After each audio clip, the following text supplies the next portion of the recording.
ये छोटा सा तारा जो आप देख रहे हो, ये कुछ और नहीं बल्कि हमारा पूरा सौरमंडल है, जो लगभग 15 ट्रिलियन किलोमीटर के व्यास में फैला हुआ है। और हमारे सौरमंडल के सबसे पास का जो सौरमंडल है वो ये है जिसको हमने अल्फा सेंटोरी नाम दिया है।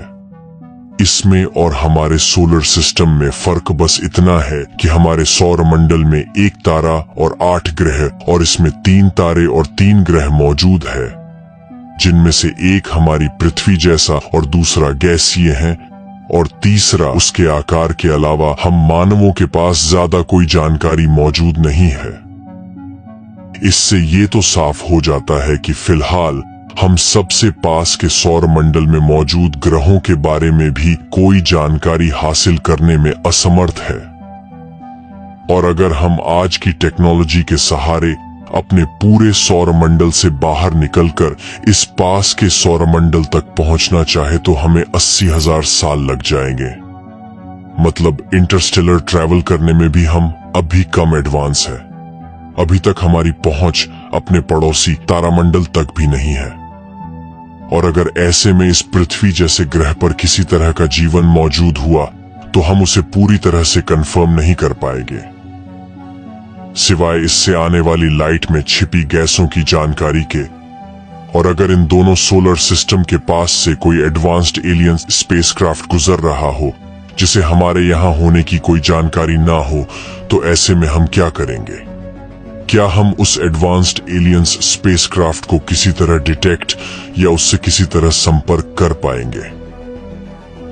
अगर आज की टेक्नोलॉजी से देखा जाए तो हम उसे देख तो नहीं पाएंगे, भले ही आज हमारे पास जेम्स वेब जैसे टेलीस्कोप मौजूद हो, क्योंकि जेम्स वेब को ऐसे डिजाइन नहीं किया जा सकता था कि वो किसी हाई स्पीड से चलते एडवांस्ड स्पेसक्राफ्ट को भी देख सके।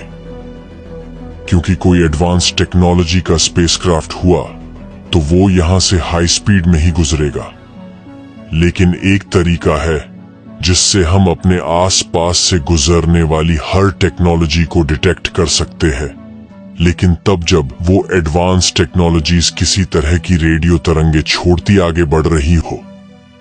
और हर तरह की वेव या रेडियो तरंगे लाइट स्पीड से ही ट्रेवल करती है, तो वहां से जब रेडियो तरंगे हम तक पहुंचेगी तो उनको पृथ्वी पर लगे रेडियो रिसीवर खुद ही डिटेक्ट करने लगेंगे, जो खास इसी काम के लिए बनाए गए हैं। और हम रेडियो सिग्नल्स किस स्थान से प्राप्त हो रहे हैं इसको भी बखूबी पता कर सकते हैं। अगर ब्रह्मांड में एडवांस्ड और बुद्धिमान सभ्यताएं ट्रैवल करती होगी तो वो जानती होगी कि ब्रह्मांड में कुछ सभ्यताएं कम एडवांस होगी, जो रेडियो सिग्नल्स को तो डिटेक्ट कर ही पाएगी। इसीलिए अगर कोई बुद्धिमान सभ्यता किसी भी तारामंडल से गुजरेगी तो वो रेडियो तरंगों को हर दिशा में भेजेगी, जिससे पास के तारामंडलों में अगर कोई जीवन हुआ तो वो उनकी मौजूदगी के बारे में जान सके, क्योंकि वो हर तारे के पास जाकर ये नहीं देख सकती कि कौन से ग्रह पर जीवन मौजूद है, क्योंकि सिर्फ हमारी गैलेक्सी में ही 100 अरब तारे यानी सौरमंडल हैं, और जिनकी दूरी एक दूसरे से 4 लाइट ईयर्स से 1 लाख लाइट ईयर्स है। इसीलिए गैलेक्सियों में हर तारे पर जाकर जीवन की खोज नहीं की जा सकती। अगर कोई लाइट स्पीड से भी हमारी पूरी गैलेक्सी के सभी तारों तक जाने की कोशिश करे तो उसे 1 लाख से भी ज्यादा सालों का वक्त लग जाएगा।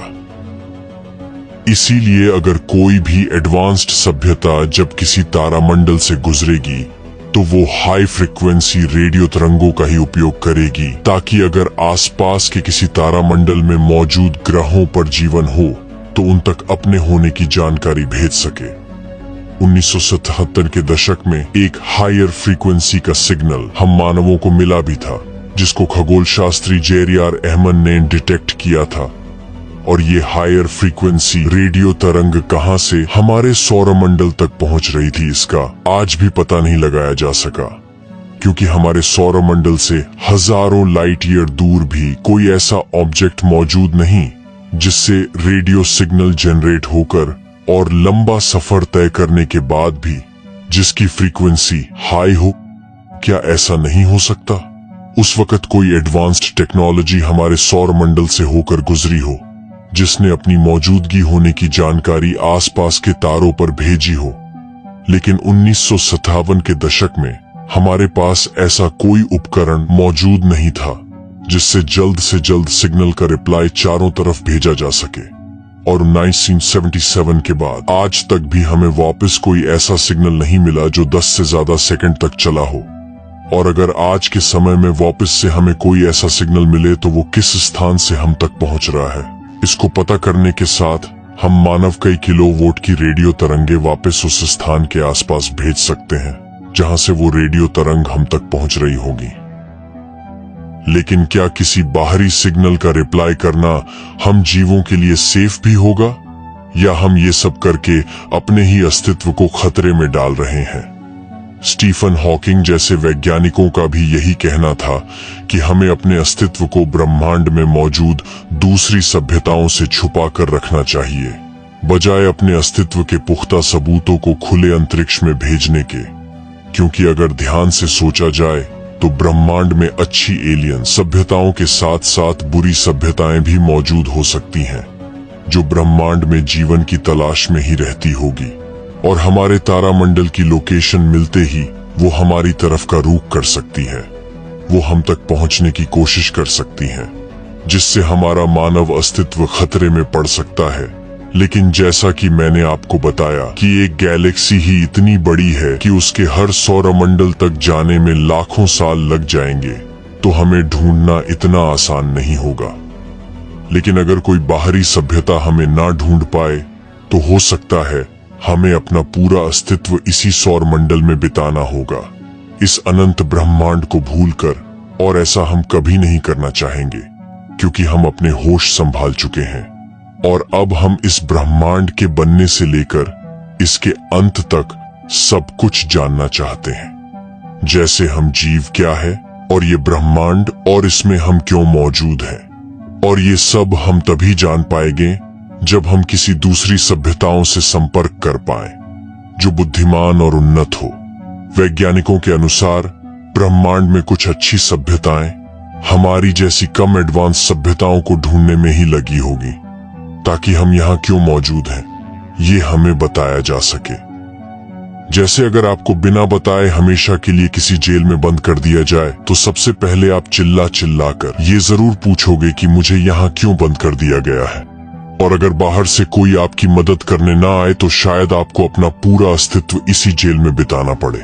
इसीलिए हम जीव ना चाहते हुए भी बाहरी सभ्यताओं से संपर्क करने में लगे हुए हैं, ताकि हमें अपने सभी सवालों के सही उत्तर मिल सके, जैसे हम कौन हैं और क्यों इस अंधकार ब्रह्मांड में मौजूद हैं। और अगर हम खुद ही अपने सभी सवालों के जवाब खोजें तो काफी ज्यादा वक्त बीत जाएगा, और तब तक शायद हमारा अस्तित्व भी किसी घटना के चलते खत्म हो सकता है।